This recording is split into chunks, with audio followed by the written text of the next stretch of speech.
झालेल्या सर्व देशभक्तांना मी वंदन करतो। भारताच्या संविधानाला मी विनम्र अभिवादन करतो।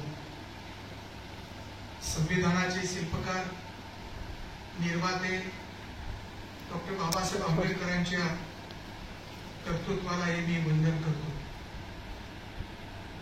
तिरंगा झेंडा आणि भारतीय सार्वभौमत्व याला मी विनम्र अभिवादन करतो। बहुजन सैनिक या चॅनलच्या या कार्यक्रमामध्ये समाविष्ट झालेले कार्यक्रमाचे अध्यक्ष, बौद्ध धर्माचे व्यासंगी अभ्यासक आणि पाली भाषेचे तज्ञ सन्माननीय डॉक्टर दीवा बागुल, संविधानाची महत्वाची पावती म्हणून संत साहित्य विचाराचा आयुष्यभर विचार आणि आचार करणारे, त्या परंपरेचं प्रतिनिधित्व करणारे हरिभक्त पराय अशोक महाराज देहूकर, या कार्यक्रमाचे प्रमुख अतिथी आमचे स्नेही लोकशिक्षक बाबा भारती यांचे सुपुत्र आणि बौद्ध धर्माची चळवळ सन्माननीय रमेश चिमुरकर, सामाजिक कार्याची तळमळ बाळगणारे आणि कृती करणारे सन्माननीय राजन नायर, या चॅनलचे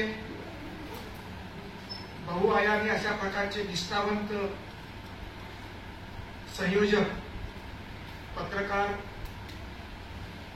अभ्यासू अशा प्रकारचे कार्यकर्ते, सन्माननीय काशीरामाच्या सहवासात राहून तीच प्रेरणा घेऊन समाज परिवर्तनासाठी तळहायात झटणारे सन्माननीय यशवंतराव गायकवाड, अनिता बिराजदार, पत्रकार दादाराव आढाव, भीमरावजी, एक कार्यकर्ती साक्षी बिराजदार, संभाजी ब्रिगेडच्या भगिनी, आपण सर्व प्रवाहातील, सर्व धर्मातील सर्व श्रोतेगण हो, आपणा सर्वांना सस्नेह जय भीम, सस्नेह रामकृष्ण हरी, जय जैनेंद्र, राम राम, अस्सलाम वालेकुम, सलाम आणि नमस्कार। हे चॅनल खरं तर गेल्या अनेक वर्षाची पत्रकारितेची तपश्चर्या यशवंतरावांच्या गाठीशी आहे, पण अलीकडे त्यांचा निर्णय झाला की संविधानाचा जागर करणं आवश्यक आहे। बहुजनों की शान आणि भारताचं संविधान, जरा बंद करा, या सूत्रावर आधारलेलं हा कार्यक्रम मला अनेक दृष्टीने आज फार महत्वाचा वाटतो।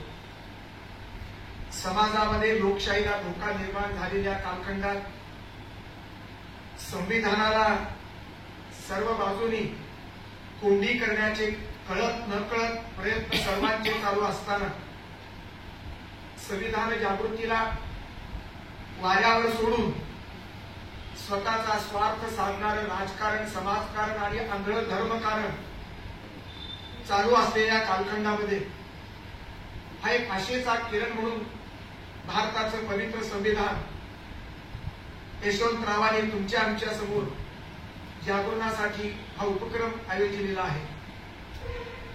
भंडारा जिल्हा, लखानदूर तालुका, 2016 तिथे प्राध्यापक अनिल कणेकर नावाचे गृहस्थ संबंध भारताच्या पातळीवरती आणि महाराष्ट्रात संविधानाचं संमेलन घेतात 2016 साली मी ते उद्घाटन करून तिथे गेलो होतो भंडारा जिल्हा. त्यानंतर अनेक संविधानाच्या महत्वाच्या साक्षी मला जागरण करताना महाराष्ट्राच्या नकाशात दिसल्या. भोर तालुक्यातला निष्ठावंत फुले शाहू आंबेडकरवादी डॉक्टर रोहिदास जाधव यांनी संबंध परिसरामध्ये संविधानाचा जागर केल्याचं मी अनुभवलेलं आहे. त्याचबरोबर नांदेडचा प्राध्यापक डॉक्टर अनंत राऊत हा तर प्रत्येक श्वास संविधानाचा घेतोय अशी माझी समजूत झालेली. सर्व स्थळामध्ये सर्व क्षणी ध्यानीमनी सर्व संविधानाचं मूल्य संविधानाची तत्व तो आयुष्यात पेरतो आहे. त्याचबरोबर आपल्या पुणे शहरातला रमाई पुत्र विठ्ठल गायकवाड हा सुद्धा रमाई रत्न संविधान रत्न नावाचे पुरस्कार देऊन चळवळीतल्या आणि बाहेरच्या लोकांचं संविधान निष्ठा संविधान जागर करण्याचा प्रयत्न तो करतोय. अशा छोट्या मोठ्या अनेक कार्यकर्त्यांच्या मधून ही सबंध चळवळ चालू आहे.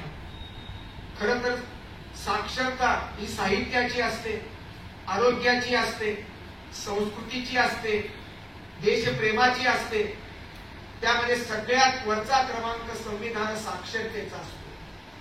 ही संविधान साक्षरता आमच्या यशवंतराव गायकवाडांना भावली, काळजाला भिडली. संविधानाची सबंध दुरावस्था, संविधानावरची संकट या संवेदनशील जागरूक असणाऱ्या बहुआयामी पत्रकारांच्या मनाला यातना देत होती. आणि म्हणून संविधानाचा जागर करण्यासाठी संविधानाच्या व्याख्यानाची मालिका त्यांच्या चॅनलवरून संबंध महाराष्ट्रामध्ये पुण्य पेरण्याची संबंध प्रक्रिया त्यांनी आजच्या कार्यक्रमाच्या निमित्तानं सुरू केलेली आहे. मला एक महत्वाचा मुद्दा जाणवतो. महाराष्ट्रामध्ये हजारो कार्यक्रमाला मी जाऊन आलेले. उजवे डावे, मुस्लिम, ख्रिश्चन, बौद्ध, जैन धर्म, हिंदू धर्म, सर्व धर्माच्या कार्यक्रमाला जाऊन आलो. सर्व महापुरुषाच्या कार्यक्रमाला जाऊन आलो मी. एक यादी असते मोठ्या महापुरुषांची, 8-10 लोकांची. तिथे वंदनीय अशा प्रकारचे महापुरुषांचे फोटो लावलेले असतात. इथे आमच्या पाठीमागे सुद्धा यशवंतराव गायकवाडांनी महापुरुषाची बेरीज केलेली आहे. हिंदू धर्माचे शिवाजी महाराज, हिंदू धर्माचे शाहू महाराज, तुमच्या बौद्ध धर्माचे बाबासाहेब आंबेडकर, महात्मा फुले, सावित्रीबाई फुले, अण्णाभाऊ साठे या सर्व महापुरुषांच्या मध्ये काशीरामाचा संदर्भ आहे. मला एक विशेष महत्वाची बाब जाणवली. सर सय्यद अहमद या मुस्लिम सुधारकांची प्रतिमा या ठिकाणी महापुरुषांच्या पोळीमध्ये लावली. हा सेक्युलर महाराष्ट्र, सेक्युलर भारत, संविधानाचा सेक्युलर गाभा कोणता आहे, कसा आहे याचं मूल्यमापन करायचं असेल तर अशा प्रकारच्या बेरजेचं गणित जे पत्रकार यशवंतराव गायकवाडांनी योजलेलं आहे, जे कल्पलेलं आहे, जे प्रत्यक्षात उतरवलेलं आहे, त्या संबंध आदर्श सेक्युलर आदर्शाची संबंध परंपरा या भूमीमध्ये या महाराष्ट्रामध्ये रुजली पाहिजे.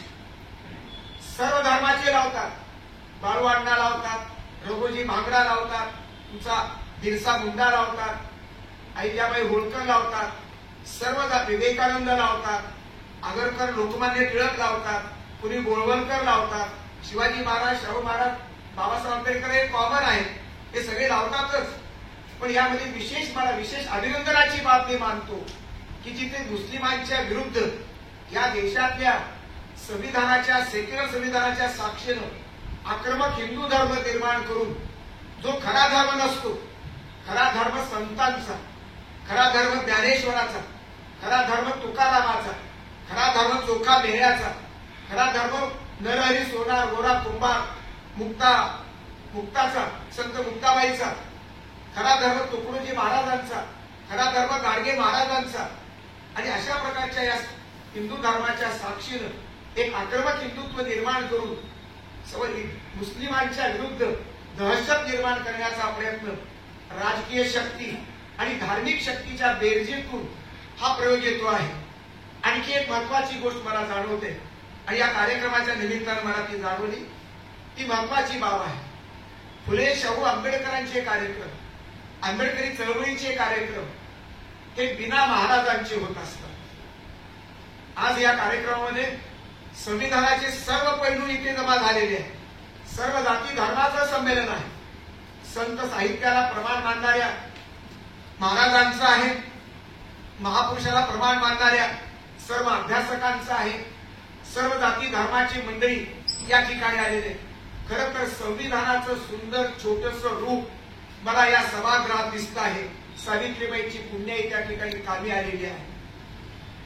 अशोकराव महाराजांसारखी ही संत परंपरा जोपासणारी माणसं, तुकारामाचे वंशज असणारी माणसं, तुकारामाचा वारसा तर चालवतातच, पण त्याचबरोबरीनं बाबासाहेब आंबेडकरांचा कौतुक करून गौरव करणारी, त्यांच्या प्रती अभिमान बाळगणारी, अभिवादन करून पाहणारी अशा प्रकारचे महाराज अत्यंत कमी आहेत. वांगळे महाराजांचा एक अपवाद जर सोडला तर मला कोणताही महाराज दिसला नाही. संत परंपरा आणि महापुरुषांची परंपरा याच्यामध्ये वैरभाव नाही, याच्यामध्ये वजाबाकी होता कामा नये. आणि कारण संतांच्या ज्ञानेश्वरीचं, ज्या ज्ञानेश्वरांनी तुकारामाची परंपरा अशोक महाराज चालवत आहेत, त्या साहित्य परंपरेतला ज्ञानेश्वरांची ओवी आणि तुकारामाचे काही अभंग हे बाबासाहेब आंबेडकरांच्या बहिष्कृत भारताच्या मध्ये ओव्या छापलेल्या आहेत. त्या बाबासाहेब आंबेडकर आणि संत साहित्य त्याचा एक अत्यंत सुंदर अनुबंध इतिहासामध्ये महत्वाचा वाटतो. बाबासाहेब आंबेडकर गायक होते ही मला कल्पना नाही. बाबासाहेब कलावंताचे चाहते होते. ते व्हायोलिन चांगलं वाजवायचे, गाणं पण गुणगुणत असतील. कारण पहाटे रामजी बाबाच्या संबंध जागरणातून पहाटे उठणारे, अभ्यासाला उठणारे बाबासाहेब आंबेडकर संतांचे संबंध वचन ऐकत ऐकतच ते मोठे झालेले होते. त्यामुळे संतांच्या साहित्याचा त्यांच्यावरती प्रभाव निश्चित होता आणि हा दुवा महत्वाचा आहे. आणि म्हणून परंतु बाबासाहेब आंबेडकरांवर पळून गेला किंवा वाद ऐकत बसला किंवा काय झालं असं जे त्यांनी सांगितलं ते मला खरं वाटत नाही. त्याला विज्ञानाचा त्यांनी जर संदर्भ दिला, संशोधनात्मक संदर्भ जर असा प्रकारचा मिळाला तर बाबासाहेबांचं मोठेपण हे मला निश्चितपणे मान्य होईल. या संदर्भात इतर संदर्भातलं तर मोठेपण आहेच. बाबासाहेब संशोधक, बाबासाहेब समाजशास्त्रज्ञ, बाबासाहेब वंशशास्त्रज्ञ, धर्मशास्त्रज्ञ आणि बाबासाहेब सर्वच क्षेत्रातले अत्यंत 32 डिग्र्या पदवी प्राप्त केलेला बाबासाहेबांसारखा दुसरा माणूस मला देशामध्ये सापडलेला नाही. आणि म्हणून बाबासाहेबांचं कौतुक करणं हे आमचं कर्तव्यच नव्हे तर ते संबंध आमच्या निश्चितचा तो भाग आहे. मला एक महत्वाचं वाटतं की आंबेडकरी चळवळीमध्ये हे बाबासाहेबांना स्वीकारण्याची प्रक्रिया सवर्ण समाजातून, महाराज परंपरेतून जी सुरू झालेली आहे त्याची पहिली पावती मला अशोक महाराजांच्या रूपाला आज दिसली. त्याबद्दल मी समाधान व्यक्त करतो आणि या सर्वांची जाणीवांच्याबद्दल मी त्यांचं निश्चितपणे अभिनंदनही करतो. मुळात भूमिका ही यशवंतराव गायकवाडांची आहे. यशवंतराववरती काशीराम यांचा मोठा प्रभाव आहे. जवळजवळ 10-20 वर्ष उत्तर प्रदेशमध्ये बरेच वर्ष राहून तिथला अनुभव राज्यकारभाराचा सुद्धा त्यांनी घेतला. खासदारकी का आमदारकी कुठली तरी ती उभं राहायचा प्रयत्नही झाला. काशीरामाने त्यांना संधी दिली होती पण ती संधी त्यांनी बाजूला ठेवली. पण काशीरामाच्या मृत्यूनंतर आणि जिवंतपणी सहवासात राहून इतक्या प्रामाणिकपणे निश्चयेनं अभ्यासपूर्वक काशीराम अनुभवणं, काशीराम अभ्यासणं ही साधी गोष्ट नव्हे. समाज परिवर्तनाच्या क्षेत्रामध्ये बाबासाहेबांचा वारसा काशीरामापर्यंत येताना अनेक वेगवेगळे चळवळी झाले, वेगवेगळे मॉडेल उभे राहिले आणि ते मॉडेलचा संबंध परंपरा आणि परिणाम संस्कार आमच्या यशवंतरावरती झालेला आहे. यशवंतरावांनी या कार्यक्रमाची आखणी करताना केवळ दलित चळवळ समोर ठेवलेली नाही. दलित चळवळ, श्रमिक चळवळ, कामगारांची चळवळ, शेतकरी, आदिवासी, जैन किंवा मारवाडी अशा अनेक प्रकारच्या महत्वाच्या लोकांना निमंत्रित केले. योगेश बहल नावाचे ग्रस्त बहुतेक मारवाडी किंवा जैन असतील काहीतरी, त्यांना अध्यक्ष केलेलं आहे. त्यांनी माझ्यासारखा एक सामान्य माणूस आहे पण त्याला उद्घाटन केलं. महेंद्र भाऊ भारती आमचे निष्ठावंत आंबेडकरवादी आहे, निष्ठावंत बुद्धिस्ट आहे. अशा डोळस अभ्यासकाला त्यांनी या ठिकाणी निमंत्रित केलं. महाराजांचं कर्तृत्व तर संत साहित्याच्या संस्कारातून उदयाला आलेला आणि म्हणून संत साहित्याचा प्रवाह, दलित साहित्याचा प्रभाव हे संबंध एकत्र करत असताना तरी आपली मूळ जाणीव जी आहे, परिवर्तन ही मूळ जाणीव आहे. महापुरुष अनेक आहेत. महापुरुषांनी लोककल्याणकारी विचार दिला, लोककल्याणाची कृती पेरलेली आहे. कृतीची परंपरा आणि विचाराची परंपरा जी संत साहित्याने दिली, जी महापुरुषांनी दिली. संतांना जात धर्म नसतो. संत हिंदू धर्माचे नसतात, मुस्लिम धर्माचे नसतात, ख्रिश्चन धर्माचे नसतात. ते धर्माची चौकट ओलांडून ते सर्व मानवतेचे असतात. महापुरुषालाही जात धर्म नाही, देश सुद्धा नसतो. नेल्सन मंडेलाला कुठल्या देशाच्या मर्यादा रोखू शकतात? मार्टिन लुथर किंगच्या संबंध कर्तृत्वाला कोणत्या देशाच्या भिंती आणू शकतात? अब्राहम लिंकनला कोणता देश आणू शकतो? बाबासाहेब आंबेडकरांचा विचार फक्त भारताच्या चौकटीमध्ये मारू शकतो का? विवेकानंदाचा विचार हा भारतभर आणि भारताच्या बाहेर जाऊन पोहोचणार आहे. गांधीतला महात्मा एका देशाचा नसतो, तो सर्व देशाचा, सर्व लोकांचा असतो. आणि म्हणून सर्व महापुरुषांचं प्रतिनिधी रूप आपल्या या 8-10 लोकांमध्ये, या प्रत्येकाचा धर्म वेगळा आहे. हिंदू धर्म आहे, बौद्ध धर्म आहे, महात्मा फुल्यांनी स्वतंत्र सत्यशोधन धर्म स्थापन केला, सार्वजनिक धर्म स्थापन केलेला. आणि म्हणून सर्व धर्माच्या वेगवेगळ्या प्रवाहातले महापुरुष एकत्र करणं, जे सर्व धर्मातल्या चांगुलपणाची बेरीज करणं, महापुरुषाला एकत्र बांधणं, एकत्र करणं. एक महापुरुष, एक धर्म, एक सांस्कृतिक प्रवाह, एक देश केवळ सत्यवादी असू शकत नाही. सत्यासाठी सर्व येणाऱ्या दिशा आहेत, वैदिक आणि अवैदिक. त्यांनी सबंध एक चांगला भूमिका घेतलेली आहे या व्याख्यानमालेमध्ये.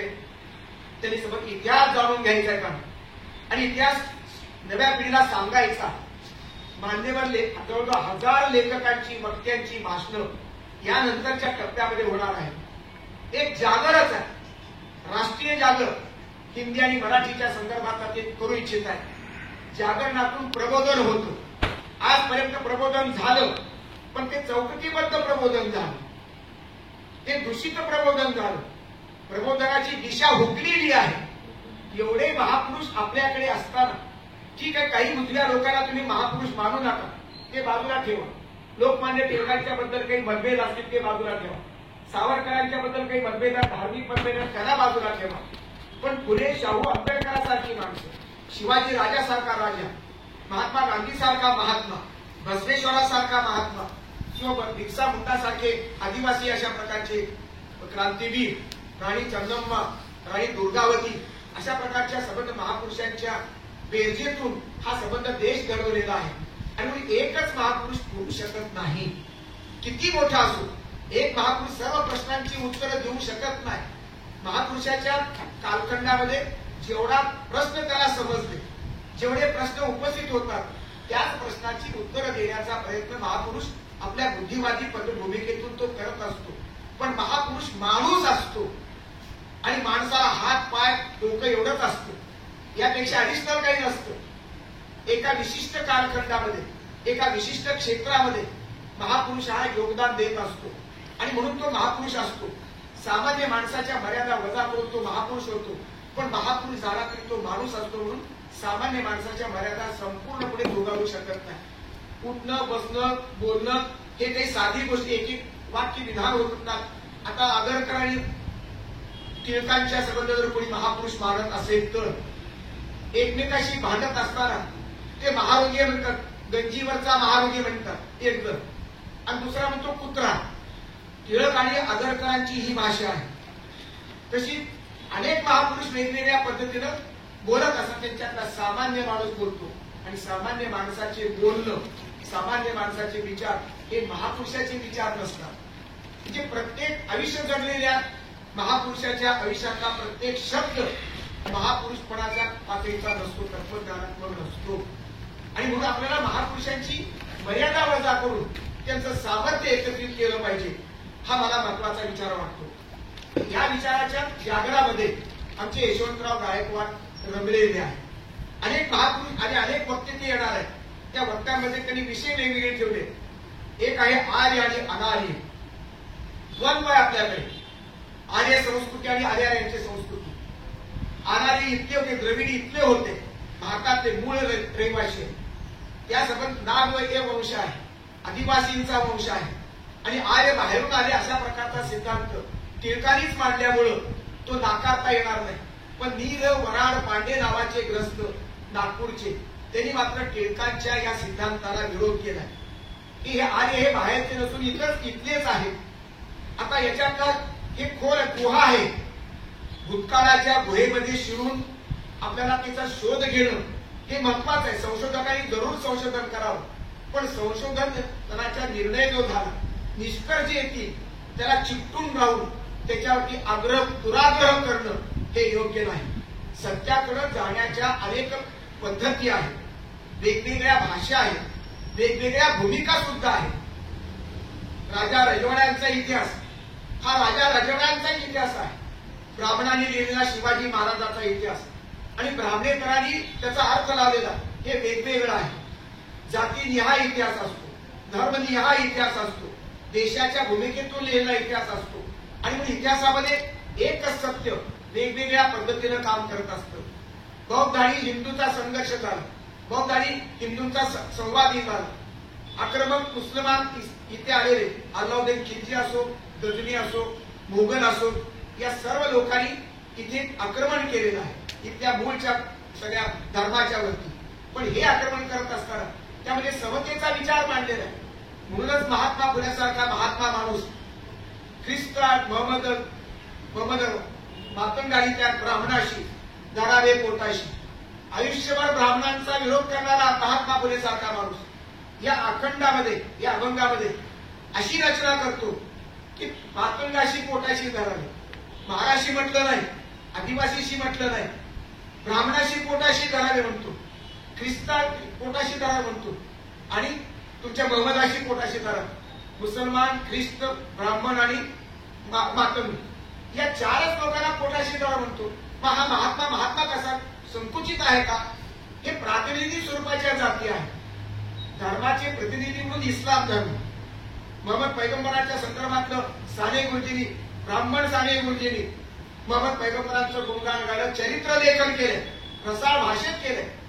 आता जमाते इस्लामीच्या कार्यक्रम जाऊन आलो औरंगाबादला, तिथल्या मुस्लिम लोकांनी साने गुरुजींचं चरित्र हे मोहम्मद पैगंबराचं चरित्र रिप्रिंट केलेलं आहे. ते गौरव करतात. तुकाराम आणि आपल्या संत परंपरेतल्या अनेक संतांचे फोटो बाहेर लावले होते तुमच्या काय ते मशिदीच्या बाहेर. मुसलमानांचा संबंध तिथे संदर्भ आहे. ते हज निवास आहे. हज निवास मध्ये प्रवेश करताना मला धक्का बसला. संतांच्या मूर्ती आणि खाली ओळे दिले. मोहम्मद पैगंबरांचं गुणगान अनेक संतांनी केलेलं आहे. त्याचे पुरावे दिले त्यांनी. साने गुरुजींनी तर केलंच, विनोबांनी केलेलं आहे आणि जगातल्या अनेक लोकांनी केलेलं आहे. त्यामुळे मुस्लिम धर्मात सुद्धा सत्यांचा अंश आहे. मोहम्मद पैगंबरांच्या संदर्भातलं गुणगान महात्मा फुले सुद्धा करतात आणि महात्मा फुलेंनी स्वतंत्र एक धर्म स्थापन केला जो सार्वजनिक सत्य धर्म आहे. महात्मा फुलेंना गुरु मानणारे बाबासाहेब आंबेडकर कबीराला गुरु मानतात, शाहू राजाला गुरु मानतात. पण शाहू राजाचा हिंदू धर्म बाबासाहेब आंबेडकरांनी स्वीकारला नाही. शाहू महाराज हे परिवर्तनवादी आहे, 50% तुमचे आरक्षण देणारे आहेत, हे सगळं सत्य आहे. पण शाहू महाराज हे वेदांती आहेत. दयानंद सरस्वतीचा वेदांताचा संबंध त्यांनी सभेचं अध्यक्षपद त्यांनी भूषवले. वैदिक सभेचं अध्यक्षपद भूषवून त्यांनी संबंध त्यांना विचार सुद्धा दिले. जे ब्राह्मणेतर चळवळीचं नेतृत्व करणारे शाहू महाराज, सत्यशोधक परंपरेचा वारसा चालवणारे शाहू महाराज आणि वैदिक समाजाचं वर्णव्यवस्था मानणारे शाहू महाराज. वर्णव्यवस्था गुणकर्मशः मानतात. ते जातीवर मानत नाही, जन्मावर मानत नाही. गांधी सुद्धा वर्णव्यवस्था प्रमाण मानतात, पण ते गुणकर्मशः मानतात. आणि म्हणून महापुरुषाला किंवा महात्म्यांचे विचार समजून घेण्यासाठी अभ्यासाची गरज आहे. आणि या अभ्यासाची दिशा एक भूतकाळाचा भाग आहे. भूतकाळातला संबंध इतिहास जसाच्या तसा विवेकपूर्ण भूमिकेतून आपल्याला तपासावा लागेल. तुम्हाला सापडलेलं सत्य सत्य असेल याची शाश्वती देता येत नाही. ते निर्विवाद सत्य नाही. आणि म्हणून बौद्ध धर्माच्या ऱ्हासाच्या संदर्भात अनेक थिअरी दिलेली आहे, अनेक आपापल्या भूमिकेतून मांडलेले आहे. ते सत्य समजून घेत असताना त्याचा काउंटर सत्य कोणतं आहे ते समजून घेतलं पाहिजे. पण आर्य अनार्य संघर्ष असो, द्रविड आणि आर्याचा संदर्भ असो, मुस्लिम आणि हिंदूंचा संघर्ष असो, आदिवासी आणि हिंदू प्रस्थापित हिंदूंचा संघर्ष आहे. आणि म्हणून वेगवेगळे जैन आणि बौद्ध आणि वैदिक आपले धर्मातले ही संबंध परंपरा असो, वैदिक आणि अवैदिक असा एक द्वंद्व आहे.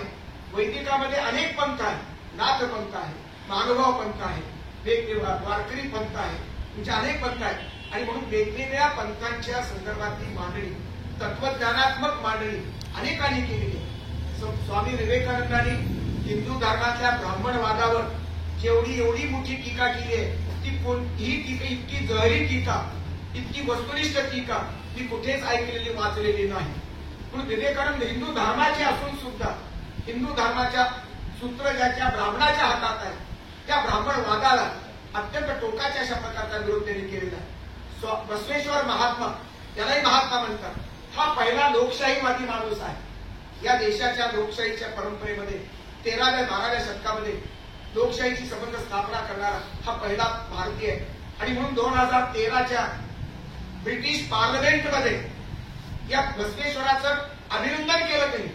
या लोकशाही अनुभव मंडप नाही, अनुभव मंडप ही संकल्पना बसवेश्वराची संकल्पना, ती लोकशाहीला जन्म देणारी संकल्पना आहे. त्या बसव कल्याणच्या अनुभव मंडपामध्ये सर्व जाती धर्माचे लोक एकत्र येत होते. तुमचा गुराखी येत होता, महाराणी काश्मीरची येत होती, तिथला संबंध गायक येत होता, शेतकरी येत होता, ब्राह्मण येत होता, दलित येत होता. तिथे जात पात नव्हती. आणि म्हणून बसवेश्वराचा विचार हा लोकशाहीवादी विचार आहे. आणि म्हणून पार्लमेंटमध्ये बसवेश्वराचा पुतळा तिथल्या थेम्स नदीमध्ये काठावर प्रस्थापित केला. आणि बसवेश्वराचं गुणगान करणारा, मंजूर करणारा ठराव, त्याचा अभिनंदन करणारा ठराव तिथे मंजूर झाला. ब्रिटिश पार्लमेंटमध्ये पहिली लोकशाही तिथे जन्माला आली. या लोकशाही देशानं भारतातल्या बसवेश्वराचं हे गुणगान गाणं ही अत्यंत महत्वाची बाब आहे. आणि म्हणून बाबासाहेब आंबेडकरांच्या संविधानाच्या परंपरेचा इतिहास पाहत असताना बसवेश्वर आपल्याला विसरता येत नाही. शिवाय बसवेश्वरानं दलित मुलगी, चांबाराची मुलगी आणि ब्राह्मणाचा हरळे आणि मधुबैया यांचे लग्न लावलेलं आहे. तुमच्या या चॅनलच्या आमच्या अनिताताई कुठे त्या सुद्धा लिंगायत असल्याचं मला कळालं. ती लिंगायत एकच भगिनी मला दिसली की जी आंबेडकर चॅनलशी, आंबेडकरी विचाराशी एकरूप झालेलं पाहतो. ती परंपरा बसवेश्वरापर्यंत जाऊन पोहोचते. आणि म्हणून बसवेश्वराचा विचार हा समतावादी विचार आहे. कायिक व कैवल्य म्हणणारा बसवेश्वर आहे. श्रमाला महत्व, श्रम हेच तुमचा, श्रमामध्येच स्वर्ग आहे. श्रम आणि स्वर्गाची फारकत न करता श्रमाच्या संकल्पनेमध्ये स्वर्गाचा आनंद दाखवणारा बसवेश्वर किती महान आहे. आणि देव हे मंदिर, हेच देव मंदिर, देहालय आहे, हे मंदिर आहे. यापेक्षा देव दुसरीकडे नसतो. आणि समता प्रस्थापित करणारा हा बसवेश्वर आहे. या सर्व प्रवाहात बसवेश्वर देव मानतो, बुद्ध देव मानत नाही. महावीर जैन अनेकांतवाद, महावीराचा अनेकांतवाद हा म्हणजे लोकशाहीचं मूळ आहे. ते एका गोष्टीकडे पाहण्याच्या, विचार करण्याच्या वेगवेगळ्या पद्धती असू शकतात, वेगवेगळ्या विचारधारा असू शकतात, म्हणजे अनेकांतवाद. अनेक दृष्टिकोनातून सत्याकडे पाहणं म्हणजे अनेकांतवाद. आणि म्हणून या भूमिकेतून पाहत असताना जैन धर्म अवैदिक आहे, बुद्ध धर्म अवैदिक आहे आणि वैदिक धर्माची मूळ प्रस्थापित अशा प्रकारची परंपरा. या दोघांच्या प्रभावामध्ये वैदिक आणि अवैदिकामध्ये संवादही झाला आणि संघर्षही झाला. आता तुमचा आमचा प्रश्न आहे, नव्या पिढीमध्ये आम्ही संवादाच्या जागा शोधणार आहोत की नाही, का संघर्षाला महत्व देणार आहोत. आणि सत्य कोणाचं, अवैदिकाचं की वैदिकाचं. अवैदिक पंथ चार्वाकाचा पंथ हा नास्तिक पंथ आहे. बुद्ध विचार हा नास्तिक विचार आहे, मार्क्सचा विचार हा नास्तिक विचार आहे, जैनांचा विचार हा नास्तिक विचार आहे आणि वैदिक विचार हा आस्तिक आहे. हिंदू आणि मुसलमानांचा संघर्ष परंपरागत चालू आहे, हजारो वर्षापासून चालू आहे.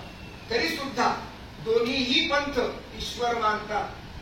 ख्रिश्चनिटी ईश्वर मानते. ईश्वर मानणाऱ्या देशांची आणि लोकसंख्या सगळ्यात मोठी आहे. 300 ख्रिश्चन, 200 कोटी मुसलमान, 100 कोटी हिंदू हे सगळे ईश्वर मानतात आणि बाकीचे धर्म हे ईश्वर मानत नाही. आता हे अशा प्रकारचे संघर्ष आहे. ईश्वर महत्वाचा आहे का? माझ्या दृष्टीने ईश्वर महत्वाचा नाही. संत परंपरा ईश्वराचं अस्तित्व मान्य करते, पण ते अत्यंत तुकाराम हा रंजल्या गांजल्यामध्ये ईश्वर पाहतो आहे. आणि म्हणून वेगवेगळ्या इथं गाडगे महाराजांचा संबंध संतत्व हे दगडाच्या मध्ये काय भरलेलं आहे? मिस्त्र्या त्या गवंड्याने दगड देव पण दिलं, त्याचं भाजीपाला असं मिळत नाही. भाजीपाला देव आहे का असं तो म्हणतो आहे. निर्गुण निराकार ही कल्पना. ईश्वरामध्ये सुद्धा 2 प्रवाह आहेत अस्तिकामध्ये. एक ईश्वरवादी, एक आपला सगुणवादी, एक निर्गुणवादी. एक माधवाचार्याचा द्वैत पंथ आणि अद्वैत पंथ एक दुसरा. अशा अनेक परंपरा आहेत, अनेक विचारधारा आहेत. या विचाराच्या झंझाटामध्ये जायचं कधी तुम्ही ठरवा, त्याचा अभ्यास जरूर झाला पाहिजे. पण प्रश्न आम्हाला आजचे वर्तमानाचे महत्वाचे वाटतात. संविधानाला चॅलेंज उभं राहिलेलं आहे. काल आणि परवापर्यंत आज सध्या या क्षणाला महाराष्ट्रातल्या संबंध मुंबईमध्ये जरांगे पाटलाचं मराठा वादळ तिथे सुरू झालेलं आहे. सरकारची कोंडी झालेली आहे. अनेकांचे संबंध बेचिराग झालेले आहेत. आता या निमित्तानं महाराष्ट्राचं पर्यावरण, सामाजिक पर्यावरण, फुले शाहू आंबेडकर ही आपल्याला फ्रेज आवडते, आपल्या काळजातली फ्रेज आहे, मला ती खूप आवडते. आता फुले वेगळे झाले, शाहू महाराज वेगळे झाले आणि बाबासाहेब आंबेडकर वेगळे झाले. अनुयायी अगोदरच वेगळे पण केले. जे स्वार्थी अनुयायी आहेत फुल्यांचे, बाबासाहेबांचे आणि शाहू महाराजांचे, कुण्याही महापुरुषांचे अनुयायी हे स्वार्थी काही असू शकतात. ते आपल्या महापुरुषांचा पराभव करण्याचं सामर्थ्य त्यांच्या स्वार्थामध्ये असतं. निस्वार्थ अशा प्रकारचे अनुयायी मिळणं हे महापुरुषाचं भाग्य आणि समाजाचं भाग्य असतं. महापुरुषाला त्याच्या जातीमध्ये उचकून काढण्याचा प्रयत्न अनेक अशा प्रकारचे अनुयायी करतात. आणि म्हणून महापुरुषाचा पराभव होत नसतो, विचारांचा पराभव नाही, पण अनुयायी मात्र आघाडीवर असतात. म्हणून दुकानदारी करणे, महापुरुषाच्या विचारांची दुकानदारी करणारी, नावाची दुकानदारी करणारी सगळे पक्ष असो किंवा धर्म असो, अनुयायी असो, हे मला लोकशाहीला धोका वाटतो. हे महापुरुषाचे इमानदार अनुयायी असे असू शकत नाही. आणि म्हणून महापुरुषांच्या पातळीवरती विचार करताना ही संबंध भूमिका आपल्याला लक्षात घ्यावी, प्रबोधनाची भूमिका लक्षात घ्यावी लागेल. महापुरुषामध्ये वजाबाकी कावर करायची? या फोटोच्या लाईन मध्ये 10 महापुरुष आहेत ना, प्रत्येकाचा धर्म वेगळा आहे. हिंदू धर्म शिवाजी महाराजांचा, मग कोणता धर्म आपल्याला हिंदू धर्मातला? शिवाजी महाराजांचा धर्म आपल्याला अपील होतो आहे. शिवाजी महाराज तुळजाभवानीला मानतात, शिवाजी महाराज ईश्वर मानतात, तरीही निरीश्वरवादी यशवंतराव गायकवाड त्याचा फोटो इथे लावतात. शाहू महाराज ईश्वरवादी होते, वेद प्रामाण्यवादी होते, आणि तरी स्वतः शाहू महाराजांचा इथे फोटो वंदनीय मानतात. कारण त्यांच्यातला काही भागा वंदनीय. ईश्वर महत्वाचा नसतो, मानवी कल्याण महत्वाचं असतं. आणि मानवी कल्याणाच्या संदर्भातली ही संबंध ईश्वरवाद्यांची भूमिका तितकीच प्रामाणिक महत्वाची. संत सगळे ईश्वर मानतात, ते विज्ञानाच्या कसोटीवर टिकत नाही. ईश्वर हा ईश्वराचा फॉर्म्युला वैज्ञानिक प्रयोगशाळेत सिद्ध होऊ शकत नाही. तो एकाच्या मनामध्ये, भक्ताच्या निस्सीम अशा प्रकारच्या मनामध्ये साक्षात्काराच्या रूपानं ईश्वर त्यांना दर्शन देतो. तुकारामाला दर्शन दिलेला विठोबा असेल, ज्ञानेश्वराला दर्शन देणारा विठोबा असेल. आम्ही त्याला चॅलेंज करू शकतो की बाबा हे आम्हाला खरं वाटत नाही, पण त्याला व्यक्तिगत अनुभव आहे, तो सार्वत्रिक नाही. पांडुरंगाचा अनुभव हा ज्याला येईल त्याला व्यक्तिगत तो भाग आहे, पण तो सार्वत्रिक अशा प्रकारचा होऊ शकत नाही. आणि म्हणून जर तुम्ही खोटं ठरवत असाल, मला विठ्ठल महत्वाचा वाटत नाही. विठ्ठलावरची श्रद्धा ज्या रूपानं माणसाच्या कल्याणासाठी उभी राहते, तो मला संतत्वाचा भाग वाटतो. सामान्य माणसातलं कल्याण निर्माण करणं, त्याला सुसंस्कार घडवणं, देवाच्या निमित्तानं ते घडवतात. संतांना ईश्वर महत्वाचा वाटतो. या ईश्वराच्या माध्यमातून हे संबंध माणसाची सेवा करून पाहतात, देवाची पूजा करतात, देवाचं नामस्मरण करतात, पण सामान्य माणसाची पूजाही मानतात. ख्रिश्चन धर्मातली मदर तेरेसा, ख्रिश्चन आणि येशू ख्रिस्ताच्या प्रेरणेत उभी राहते, पण तिच्या संबंध जीवनामध्ये येशू ख्रिस्ताच्या प्रेरणेवर उकिरड्यावर टाकलेले तुमचे आमचे आईबाप, पेशंट आहे, त्या पेशंटला ती घरी घेऊन जाते, आपल्या आश्रमात घेऊन जाऊन ती त्यांचा संबंध सांभाळ करते. औषध पाणी करते, भरमपट्टी करते. ही मदर तेरेसाचा जी प्रेरणा आहे, मदर तेरेसाची प्रेरणा येशू ख्रिस्त आहे. पण येशू ख्रिस्ताच्या प्रेरणेनं ती जर रोग्यांचं मरण जर हलकं करत असेल, सुसह्य करत असेल, तर ती मला महत्वाची वाटते. आणि मदर तेरेसाला मेल्यानंतर ख्रिश्चन धर्मानं संतत्व दिलेलं आहे. आमच्याकडले संत तसे महत्वाचे, तसे त्यांच्याकडे एकनाथाचं दलिताचं मूल कडेवर घेतलं म्हणून त्यांच्या संबंध गौरव करणारी आपली परंपरा आहे. गंधल्या गांधल्यामध्ये देव पाहणारी आपली परंपरा आहे. वसुदेव कुटुंबकम नावाची सूत्र जे आहे ते संस्कृत मधलं वैदिक धर्माचं सूत्र आहे. हे सूत्र वाईट कुठे ठरवता येईल आपल्याला? कुठे ठरवता येईल? आपल्याला ठरवता येणार नाही. कारण सर्व माणस एक तर मला बहुजनाची ही संकल्पना जी आहे ती फार महत्वाची आहे. मुठभर अभिजन बहुजनांचं शोषण करतात, त्याला संबंध बाहेर ठेवतात. 2000 वर्षापासून बीसीच्या बाहेर राहणारे संबंध वेगवेगळ्या कनिष्ठ जातीतली माणसं हे वर्ण व्यवस्थेचं सगळं भूत डोक्यावर बसून ब्राह्मणी परंपरेनं, ब्राह्मणशाहीनं हे पाप केलेलं आहे. सांस्कृतिक पाप केलं, सामाजिक पाप केलं, आर्थिक पाप केलं आणि विशिष्ट अशा माणसांचा गट देशी बाहेर ढकलला. त्यांना राहायला भाग पाडलं, ऊन पावसामध्ये ठेवलं, 12 महिने भाकरी नाकारली, माणूस पण नाकारलं, त्यांचा संबंध ज्ञान नाकारलं, वेशीची दारं बंद केली आणि वेशीच्या दारात यायचं असेल तर गळ्यामध्ये मडकं बांधलं आणि कराटे बांधले कमरेला. इतकं वाईट लाजीरवाणं जीवन ज्या हिंदू धर्मातल्या वर्णव्यवस्थेनं हे ब्राह्मणशाहीनं ते लाभलं, ती ब्राह्मणशाही कधीही समर्थन होऊ शकत नाही. आणि म्हणून ब्राह्मणशाहीचा विरोध बाबासाहेब आंबेडकरांनी, महात्मा फुल्यांनी केलेला, काही ब्राह्मणांनी सुद्धा केला. लोकहितवादी देशमुख, हरी देशमुख, काय देशमुख, त्यांनी विरोध केला. आगरकरांनी विरोध केला, माट्यासारख्या माणसाने विरोध केला, साने गुरुजी सारख्या माणसाने केलं. अभिजन हे प्रवृत्ती आहे, शोषक प्रवृत्ती आहे. ती अभिजनांची प्रवृत्ती आता बहुजनामध्ये सुद्धा आपल्याला दिसते. मग आता नेमके सर्विसळ झालेलं आहे. बहुजन कोण आणि अभिजन कोण? आता अभिजनांच्या राजकारणामध्ये बहुजन पालखी उचलत आहे. देवेंद्र फडणवीसांच्या अभिजन भूमिकेला पाठिंबा आपले तुमचे एकनाथ शिंदे आणि अजित पवारांचा गट देतो आहे. बहुजन आणि अभिजन एकत्र आले सत्तेमध्ये आणि बाकीचे बसले तसे. आता याच्यातला अभिजन कोणता आणि बहुजन कोणता? कारण बहुजनांच्या पाठीवरती आता अभिजन वाद शिरलेला आहे, शोषक वृत्ती शिरलेली आहे, स्वार्थ शिरलेला आहे. आणि काही बहुजनांचा जो विचार, व्यापक विचार आहे, तो अभिजन मानतात. आणि म्हणूनच बाबासाहेब आंबेडकरांनी मरण्याच्या दिवशी एस.एम. जोशीला पत्र लिहिलं. आरपीआयच्या संबंध स्थापनेचा आराखडा त्यांना दिला. एस.एम. जोशी, डॉक्टर लोहिया, माझ्याप्रमाणे माहितीप्रमाणे आचार्य अत्रे, एस.एम. जोशी हे ब्राह्मण आहेत, समाजवादी ब्राह्मण आहेत आणि संविधानाचा गाभा समाजवादाचा आहे. हे लक्षात घेतलं पाहिजे. आता दुसरे एक आहे, बाबासाहेब आंबेडकरांमध्ये 3 ग्रुप दिसतात. एक सेक्युलर आंबेडकर आहे, एक संविधानवादी आंबेडकर आहे, दुसरे बुद्धिस्ट आंबेडकर आहे. बुद्धिस्ट आंबेडकर आणि सेक्युलर आंबेडकर आणि समाजवादी आंबेडकर यामधली सीमारेषा किती पाळायची किती नाही. आणि म्हणून सगळा भारत बौद्धमय करीन अशा प्रकारची घोषणा करत असताना बुद्धिवादी भारत, मी बुद्धिस्ट नाही पण बुद्ध धर्माची तत्व मला आवडतात, मला आचरणामध्ये सुद्धा महत्वाची वाटतात. व्यभिचार न करणं, चोरी न करणं किंवा दारू न पिणं ही बुद्ध धर्माची वैशिष्ट्य आहेत. बुद्ध धर्माचं पंचशील मी आचरणात आणतो आणि म्हणून मी बुद्ध धर्माची दीक्षा न घेता सुद्धा मी खरा बुद्धिस्ट आहे.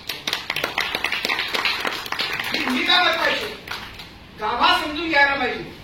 ब्राह्मणाचे मंत्र आणि ते कुणाचे पंथेचे मंत्र हे महत्वाचे नाही, ते विशिष्ट अशा प्रकारच्या त्या परंपरेचा भाग आहे. आणि म्हणून ईश्वरवादी एक धर्म आहे, ईश्वरवादी मानवतावाद, माणूस केंद्रित धर्म आहे. ईश्वराचे धर्म ईश्वर केंद्रीय जरी असले तरी ते माणसाचं कल्याण करतात. ईश्वरवादी धर्मामध्ये अध्यात्म जे आहे ते पारमार्थिक आहे, ते ईश्वरवादी आहे. पण त्यांचा दुसरा जो भाग आहे, पार्थ अँड पार्सल आहे, अध्यात्माचा एक अविभाज्य भाग आहे, तो संबंध या माणसाला म्हणजे विशेषतः माणूसवादी आहे, तो देववादी नाही. एक देववादी आहे आणि धर्माचा दुसरा भाग माणूसवादी आहे. म्हणजे ईश्वरी धर्म हे माणूसवादी आहे आणि निरीश्वरवादी धर्म तर निखळ मानवतावादी आहे. बौद्ध धर्म निखळ माणूस केंद्रीय आहे. जैन धर्म निखळ मानवतावादी आहे, परंतु अभिजनांच्या संदर्भामध्ये बौद्ध धर्म अभिजन नाही, पण आता जैन आणि ब्राह्मण किंवा हिंदू धर्मातले प्रस्थापित हे अभिजनवादी आहे. अशा प्रकारची सरमिसळ झाली आहे, गुंतागुंत झालेली आहे. आणि म्हणून या बाजूची विचार करताना ईश्वरवादी मानवतावाद आणि निरीश्वरवादी मानवतावाद हे दोन मानवतावाद मला महत्वाचे वाटतात. संविधानाच्या दुसरी गोष्ट, संविधान फरक करत नाही. हिंदू धर्माला संख्या मोठी आहे, संविधान वेगळं स्पेशल केस करत नाही. मुस्लिम धर्म अल्पसंख्याक आहे, जैन धर्म अल्पसंख्याक आहे म्हणून त्याला पक्षपात करत नाही. संविधानाला धर्मच नाही. संविधानाचा धर्म भारतीयत्व, संविधानाचा धर्म सत्य, संविधानाचा धर्म मानवता. आणि म्हणून आपलं संविधानवादीच बनलं पाहिजे. आपली संस्कृती धार्मिक आहे, या धार्मिक संस्कृती चौकटीतल्या आहे, पण संविधानाची संस्कृती निर्माण करणं हे भारतीयासाठी फार आवश्यक झालेलं आहे.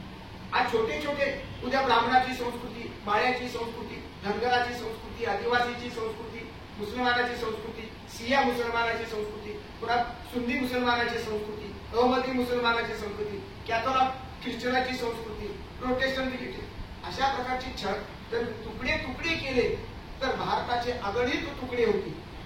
आणि म्हणून जातीनिहाय अशा प्रकारची दृष्टी, जातीनिहाय नागरिकत्व हे चूक आहे. भारताचं नागरिकत्व हे स्वयंपूर्ण आणि स्वयंभू अशा प्रकारचं समृद्ध नागरिकत्व आहे. ते एका धर्माचं नागरिकत्व असू शकत नाही, ते एका देशाचं नागरिकत्व आहे. आणि या देशाच्या नागरिकत्वाला व्यापक अशा प्रकारचं रूप आहे, चौकट आहे. विश्व धर्माची चौकट आहे, विश्व माणुसकी, विश्व संस्कृती, विश्व साहित्य आणि विश्वात्मक शांतता या ध्येयवादानं भारावलेलं नागरिकत्व भारतात निर्माण होण्याची गरज आहे. संविधानामध्ये अनेक गोष्टी आहेत, संविधानाची कर्तव्य आहे, संविधानाची काही कलमं आहेत ती मला महत्वाची वाटतात. आणि म्हणून संहिता समतेचा अधिकार जो माणसाला दिला तो कलम 14 ते 18, भेदभाव नसावा अशा प्रकारचं जे काय आहे कलम नंबर 15, समान संधीची संबंध भूमिका कलम नंबर 16 मध्ये आहे, राज्यघटनेच्या कलमामध्ये आहे. अस्पृश्यता निवारणाचं कलम 17 आहे, स्वातंत्र्याचा अधिकार कलम 19 आहे, शोषणाविरुद्ध अधिकार कलम 23 आणि 24 आहे, धर्म स्वातंत्र्य प्रत्येकाच्या श्रद्धेचं स्वातंत्र्य आपल्याकडे आहे ते कलम नंबर 25 ते 28 आहे, सांस्कृतिक शैक्षणिक अधिकार कलम 39 आहे, न्याय अधिकार कलम 32 ते 35 आहे आणि कलम 40, 41, 42 म्हणजे आरक्षणाचा संदर्भ आहे. ही संबंध कलमांची जी मांडणी केली ते बाबासाहेबांचं कर्तृत्व येणाऱ्या 1000 पिढ्यांनी सुद्धा त्यांचे उपकार घडू शकत नाही, तितकं मोठं कर्तृत्व संविधानाच्या संबंधात. शेजारचा पाकिस्तान 70-75 वर्षात बेचिराग झालेला आहे. भुकेमारीला संबंध, उपासमारीला संबंध, आर्थिक व्यवस्थेत जर्जर झालं, पण भारताची संबंध भूमिका संविधानाच्या एका सूत्रावरती बांधलेली आहे. आणि म्हणून भारताचा संविधान हा प्राण आहे, तो बहुजनांचाच प्राण नाही, तो अभिजनांचाही प्राण आहे. आपण जी थीम वापरली ती एका अर्थानं मी त्याचं स्वागत करतो, पण ती मला अपूर्ण वाटतं. भारताचे बहुजन आणि अभिजन हे दोन्हीही संविधानाला समान आहेत. आपण सोयीसाठी अन्याय करणारा अभिजन वर्ग आपण दूर लोटतो आहोत, त्यांच्याशी आपण संघर्ष करणं आवश्यकच आहे. पण आता तो गुंतागुंतीचा प्रश्न निर्माण झाला की जर संविधान आपल्या आधी डोक्यावर घेतल्या, सगळ्या बहुजनांनी घेतली, तर मग आपण कुणाला दोष देणार?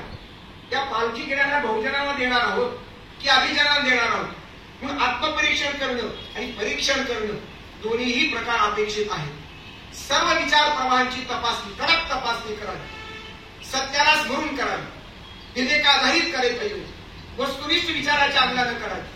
म्हणून भारतातले बहुजन आणि भारतातले अभिजन हे दोन्हीही संविधानाला समान आहेत. अभिजन वर्गातल्या श्रद्धेला बाबासाहेबांनी स्वातंत्र्य दिले की नाही? हिंदू धर्माला नोटीस दिली, हिंदू धर्म मरण्यापूर्वी 3 महिने टाळला, बाजूला सारला, हे आवश्यक होतं. कारण त्या धर्मानं संबंध बाबासाहेबांच्या आजोबा पंजोबाचा संबंध, जमातीचा जातीचा घात केला, गरिबांचा घात केला, विश्वासघात केला, धर्माच्या नावानं अधर्म रुजवलं, संस्कृतीच्या नावानं संबंध अधर्म आणि अन्याय केला. आणि म्हणून बाबासाहेबांनी धर्मांतर केलं, ते बरोबरच झालं, योग्य झालं असं मी मानतो. आणि म्हणून बाबासाहेबांचा विचार संविधान निर्माण करताना जी बाबासाहेबांची भूमिका आहे ती मात्र व्यापक आहे, ती एका धर्मापुरती मर्यादित नाही. हिंदूला हिंदूचं स्वातंत्र्य, इस्लामला इस्लामचं स्वातंत्र्य आहे, जैनाला जैनांचं स्वातंत्र्य आहे आणि बुद्धाला बुद्धाचं स्वातंत्र्य. ईश्वर मानणाऱ्याचं स्वातंत्र्य आहे, ईश्वर न मानणाऱ्याचं स्वातंत्र्य आहे. इथे ईश्वर मानणारी काही माणसं आहेत, इथे ईश्वर न मानणारी माणसं आहेत. आणि म्हणून मंचावरती मला समृद्ध अशा प्रकारचा दोन्ही विचारांचा संगम आणि मिलाप वाटतो. असाच मिलाप यशवंतराव गायकवाडांची ही भूमिका तळमळ आहे. सबंध समाज हा समतेनं जगावा, सुखा समाधानानं जगावं, सह अस्तित्व आणि सहजीवन हे आनंदानं घालवावं, यासाठी प्रयत्न करणारा हा छोटा प्रयत्न पण मोठ्या अशा प्रकारच्या तळमळीतून तो आलेला. हा प्रयोग महाराष्ट्रापुरता पुण्यापुरता मर्यादित नाही. किती तळमळ केली. यशवंतरावांच्या संबंध धडपडीला मी सलाम करतो. कारण लोक बोलवणं एकदा फार ओळख नसावी त्यांची मला वाटतं, पण जेवढे ओळखीचे माणसं आले मी खरं तुमचं श्रेय मानणार आहे. श्रोत्यांचं रसिकांची उपस्थिती त्याला मिळालेली या कार्यक्रमाला ती मला महत्वाची पावती वाटते. तुमच्यापैकी प्रत्येकाच्या विवेक बुद्धीला मी नमस्कार करतो, जय भीम करतो. कारण ही भूमिका अशा माणसाची चळवळ समजून घेणारा समाज हा आवश्यक आहे. संवेदनशील समाज पाहिजे आणि संवेदनेशिवाय माणसाला माणूस पण येत नाही, माणूस पूर्ण होत नाही. बुद्धाने संवेदनशीलता शिकवलेली आहे, बुद्धाने माणूसाला माणूस बनायला सांगितलेलं आहे. आणि म्हणून देव याविषयी चर्चा करत नाही. बुद्धाने सांगितलं नाही देव आहे की नाही, त्याला प्रश्न विचारले, तो काहीच उत्तर देत नाही. याचा अर्थ प्रश्न विचारणारा मूर्खपणा आहे. ज्या नसलेल्या गोष्टीबद्दल कशाला आपण चर्चा करायची, आपण असलेल्या माणसाबद्दल आपण चर्चा करू. म्हणून त्यांनी पंचशील दिलं आणि त्यांनी अष्टांग मार्ग सांगितले. या भूमिकेतून बुद्ध वावरले. बुद्ध अवैदिक, जैन अवैदिक, दोन्ही धर्माचं संवाद नाही. चार्वाक सुद्धा भौतिकवादी आहे, बुद्ध भौतिकवादी आहे, पण चार्वाकाचा अतिरिक्त भौतिकवाद, बोधवाद हा बुद्धाला मान्य नाही. कृष्णा नाशाचा मुद्दा बुद्धाने जरी मांडला तरी तो मर्यादित अर्थाला आहे. प्रकृती समजून घेऊन बुद्ध मांडतात. अधिक वैज्ञानिक पद्धतीचा तो विचार करतो आहे. आणि म्हणून लोकांच्या संबंध देशात श्रीलंका असो, जपान असो, तुमच्या व्हिएतनाम असो, अशा देशापर्यंत बुद्ध जाऊन पोहोचला, जैन धर्म जाऊन पोहोचला नाही. जगामध्ये बुद्ध धर्म पोहोचला पण आपला जैन धर्माचा विचार नाही पोहोचला. जैन धर्म अहिंसक आहे, मला मान्य आहे की तिला रुंदी सुद्धा बनवू नये. माणसाचं मन दुखवू नये हे इस्लाम सांगतोय. माणसाचं मन दुखवलं, भावना दुखवली तरी ती हिंसा. एका माणसाचा मारणं जे संबंध मानवतेला मारणं हा मोहम्मद पैगंबराचा विचार आहे. किती आपल्याला सांगू मी, सर्व धर्माचं चांगुलपण, सर्व धर्मात चमत्कार आहे, सर्व धर्मामध्ये जादू टोना असं गूढता काहीतरी आहे, ते मला मान्य नाही. मी विज्ञानाच्या कसोटीवरती, बुद्धिवादाच्या कसोटीवरती जे उत्तर करते मी स्वीकारतो. आणि म्हणून सर्व धर्माची चिकित्सा करणं महत्वाचं वाटतं. संत साहित्य, संबंध दलित साहित्य आणि एकूण ग्रामीण साहित्य असो, वेगवेगळे प्रवास असो, हे सोयीसाठी केलेले, या सगळ्यांच्या मधलं सामर्थ्य एकत्र करणं मला महत्वाचं वाटतं. आणि म्हणून हा प्रयोग जो पुण्यात सुरू झालेला आहे हा सर्व अर्थाने महत्वाचा आहे. भौतिक दृष्टीने महत्वाचा आहे, शांतता मिळण्याच्या दृष्टीने महत्वाचा आहे. आज तिसऱ्या महायुद्धाचे ढग जमा होत आहे.